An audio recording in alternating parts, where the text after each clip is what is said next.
Oke, selanjutnya yang ketiga. Ya, level sudah kita bahas. Nanti sambil jalan, sambil praktek, ya tentu nanti sambil kita selalu ulas, nanti akan lama-kelamaan akan paham dan bisa praktek sedikit demi sedikit. Yang ketiga, ini trigger sekarang. Ya, tren sudah, ada level sudah, kemudian cirinya apa kalau kita mau entry ya? Cirinya apa? Tandanya apa? Kita bisa entry itu ya. Ada banyak trigger yang bisa kita sampaikan. Yang paling umum dan paling sering kita lihat nanti tentu yang berkaitan dengan arah market itu kemana, dia kuatnya kemana. Maka trigger kita bagi menjadi dua. Yang pertama, apakah pasar dia akan lanjut atau berbalik ini. Kita bagi menjadi dua. Apa triggernya ketika market itu akan lanjut? Ya, apa tandanya kalau market itu akan lanjut? Yang pertama tentu dia breakout. Ya, dia breakout. Sehingga kalau saya buat oret-oretan, marketnya bergerak naik turun, ini ada level. Resisten dilewati, dia breakout di sini. Maka ketika dia breakout resisten, maka berpeluang lanjut sehingga kita bisa entry buy. Ketika dia turun breakout di sini, maka kita bisa entry sell. Triggernya adalah breakout, marketnya breakout dari level. Ketika dia breakout, maka dia berpeluang lanjut. Maka kita bisa entry sell ketika turun, entry buy ketika breakout di atas. Yang kedua, perhatikan arahnya. Perhatikan ketika menemukan momentum. Apa itu momentum? Momentum adalah kumpulan dari satu transaksi yang sangat dominan. Dia punya kekuatan yang luar biasa ya. Biasanya membentuk satu candle yang tebal. Momentum itu selalu membentuk candle yang panjang begini. Kalau warna merah berarti dia cenderung turun. Kalau warna hijau cenderung naik. Maka ini saya sebut dengan momentum. Ya, kapan momentum ini akan muncul ya? Sewaktu-waktu. Yang penting bukan berada di level, kemudian bukan di area range dan sebagainya. Contohnya ya, biar nanti juga ada gambaran di sana. Contohnya, momentum itu sekali lagi ketika dia sudah mulai membentuk satu candle yang tebal. Ini adalah bagian dari momentum. Kita bandingkan dengan candle sebelumnya, kemudian candle ini panjang. Maka ini momentum namanya. Ketika momentum itu peluangnya adalah lanjut ya. Ini momentum turun, maka dia peluangnya dia akan lanjut turun. Meskipun diawali dengan koreksi. Ya, meskipun diawali dengan koreksi dulu. Yang penting ada batasan resiko yang kita siapkan. Demikian juga ketika sudah mulai turun, kemudian ada candle yang panjang lagi di posisinya di arah yang berbeda. Ini momentum namanya. Perhatikan, sering-sering kita juga banyak berlatih biar tahu bedanya momentum dengan candle biasa. Candle biasa ya rata-rata kecil-kecil begini. Nah, satu candle tebal yang panjang kalau kita bandingkan dengan yang lain cukup tebal, maka ini bisa menjadi momentum yang menjadi pertanda akan lanjut. Sehingga ketika sudah menemukan momentum, minimal ada peluang untuk lanjut ya. Kemudian selanjutnya yang ketiga ya, tandanya atau triggernya. Selain momentum, nanti ada 3 candle yang berjajar. 3 candle berjajar satu warna. 3 candle berjajar satu warna. Nah, ini biasanya 3 candle berjajar ini diawali setelah berbalik ya, setelah berbalik dari tren atau setelah marketnya datar ya, setelah sideways. Setelah sideways kemudian mulai berjajar ya, mulai ada kecenderungan. Ini setelah sideways, bukan sidewaysnya tapi setelah. Biasanya setelah berbalik, biasa setelah dia datar dan ringnya sudah terpenuhi ya. Ada kalanya ringnya, ada kalanya nanti di levelnya atau saat berbalik, ada kalanya setelah sideways. Contohnya begini ya, saya coba contohkan biar nanti juga kita banyak menerapkan. Ada banyak kasus yang nanti tentu menjadi perhatian kita ketika market itu mulai berjajar ya. Yang saya maksud dengan berjajar ketika dia mulai berbalik, mulai berbalik. Ada candle satu warna yang berjajar tiga, minimal tiga, ya, minimal tiga, sehingga ada peluang untuk lanjut lagi. Ya, lanjut yang kita maksud bukan berarti lanjut panjang, tetapi ada peluang yang bisa kita ambil di sana. Asalkan sudah terbentuk tren sebelumnya atau di puncaknya, atau setelah level dan berbalik, atau setelah datar. Ya, termasuk ketika dia naik panjang, di ujungnya dia mulai berganti warna ya, minimal tiga. Sesudah dia di puncak, kemudian mulai berganti warna dan berjajar tiga, didahului dengan arah yang satu arah atau tren.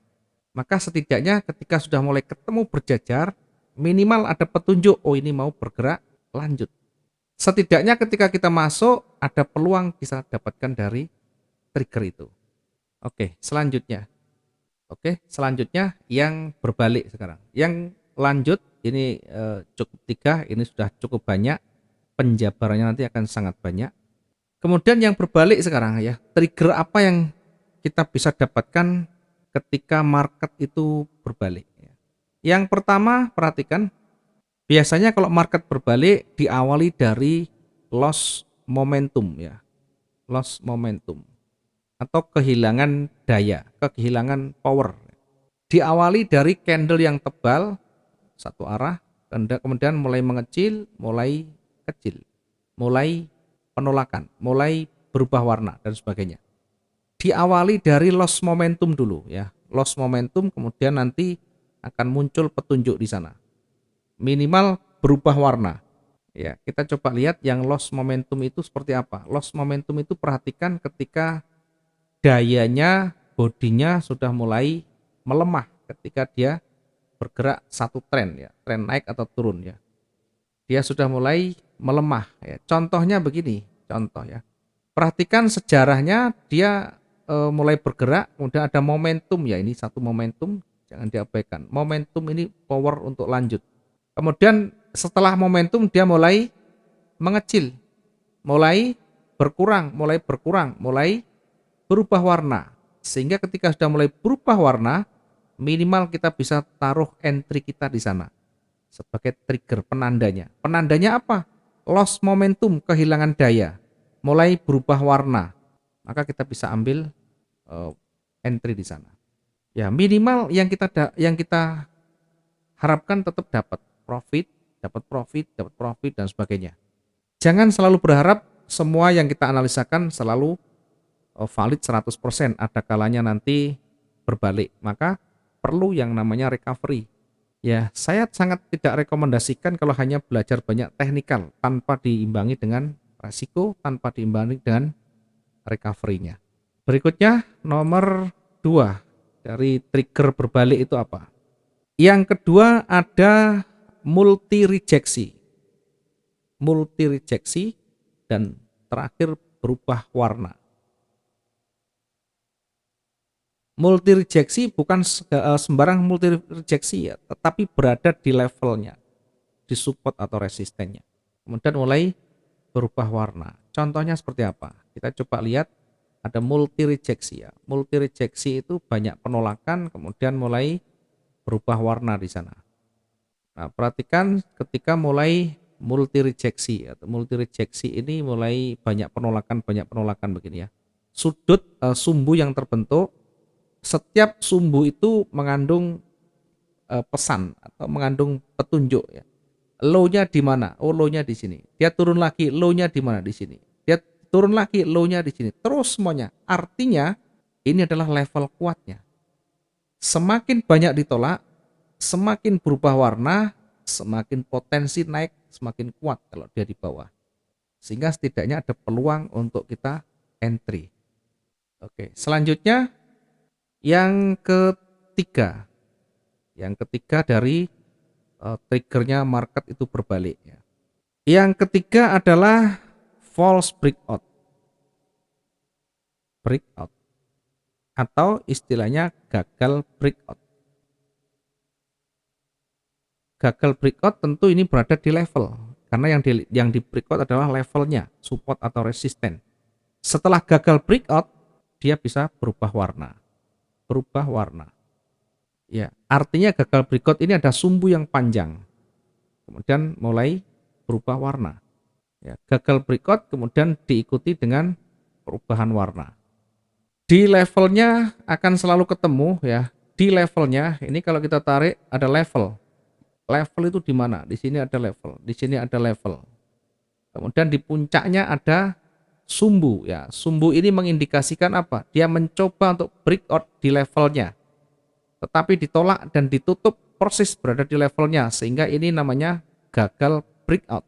Setelah gagal breakout kemudian ganti warna, berubah warna, warna merah ini. Maka ini bisa menjadi petunjuk market akan turun. Setidaknya kita bisa entry di sana. Ya, gagal breakout kemudian berubah warna. Setelah perubahan warna itu kita tunggu selesai baru kita entry. Ini berlaku di semua time frame ya. Termasuk di time frame D1 berlaku ya. Dengan catatan semakin tinggi time frame makin semakin panjang ya jangka trading kita ya. Bukan berarti kalau di D1 nanti 1 hari lagi. Tapi bisa berhari-hari, bahkan berminggu-minggu nanti. Nah, yang keempat sekarang, oke, ini saya coba untuk hapus dulu ya. Saya coba untuk hapus dulu yang tidak, yang mengganggu ini ya.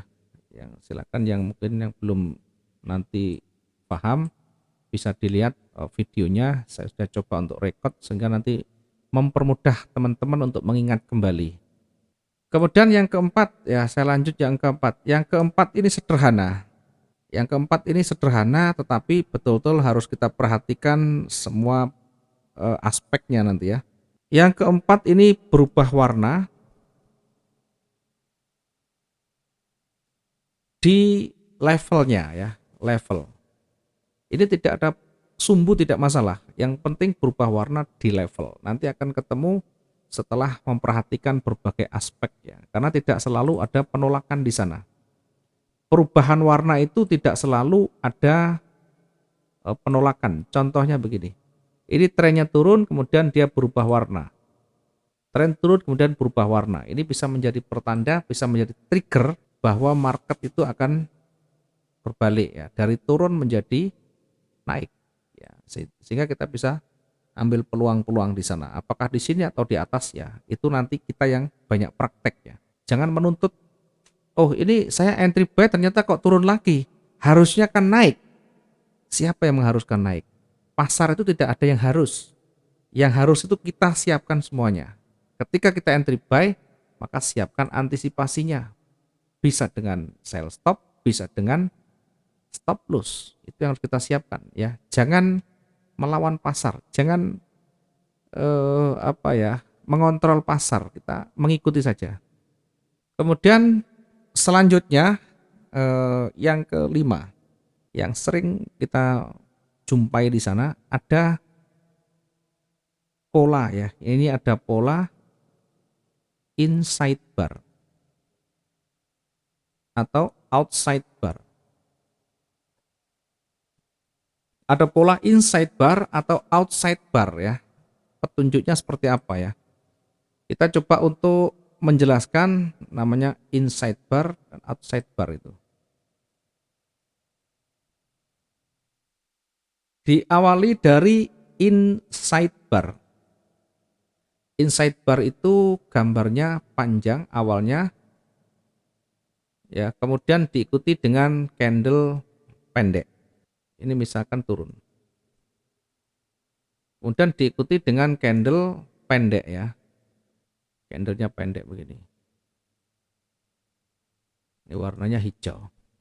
Nah, inside bar itu selalu posisinya berubah, warnanya berubah. Dari tren turun, kemudian di sana ada kecil, candle hijau yang berlawanan, tapi kecil, dia berada dalam jangkauan ring candle sebelumnya. Ring itu high dan low-nya, tertinggi dan terendahnya. Ini semuanya berada di dalamnya. Semuanya berada di dalamnya. Maka seperti ini pola pembalikan. Dari awalnya turun bisa berpeluang berpotensi naik. Dan syaratnya apa? syaratnya berada di level tentunya. Syaratnya berada di level. Kalau turun berarti dia di supportnya. Kalau dia naik artinya hijau dulu, kemudian diikuti warna merah.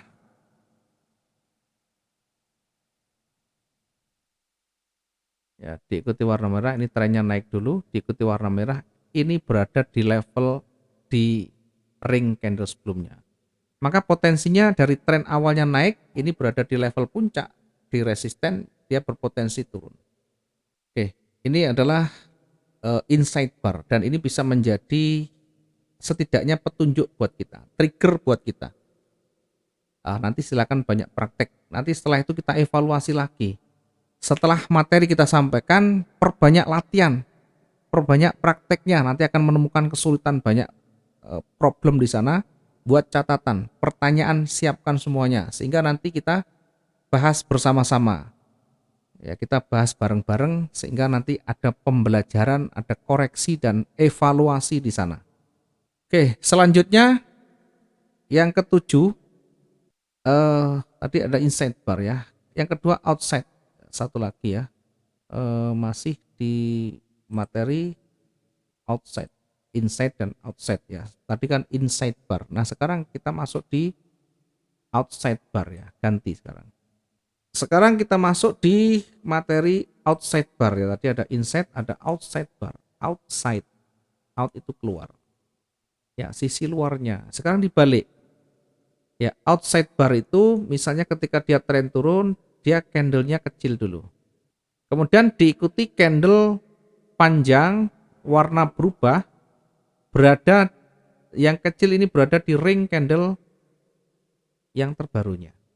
Artinya di dalam pelukan candle sesudahnya ini, high dan low-nya. Maka dia potensinya dari turun dia akan bergerak naik. Setidaknya kita bisa masuk buy di sana dengan trigger yang ada. Ya, contohnya begini ya. Biar nanti juga ada setidaknya ada gambaran. Nanti selanjutnya kita banyak kita lakukan latihan. Contoh yang paling gampang, yang paling dekat dari yang saya garis, ini ketika dia turun, kemudian setelah itu ada candle berada di dalamnya, warnanya berubah.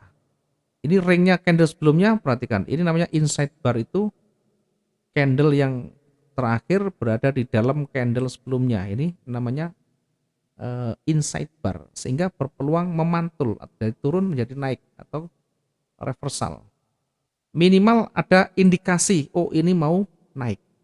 Ini namanya inside bar. Nah, outside bar itu seperti apa? Outside bar itu yang pertama kecil.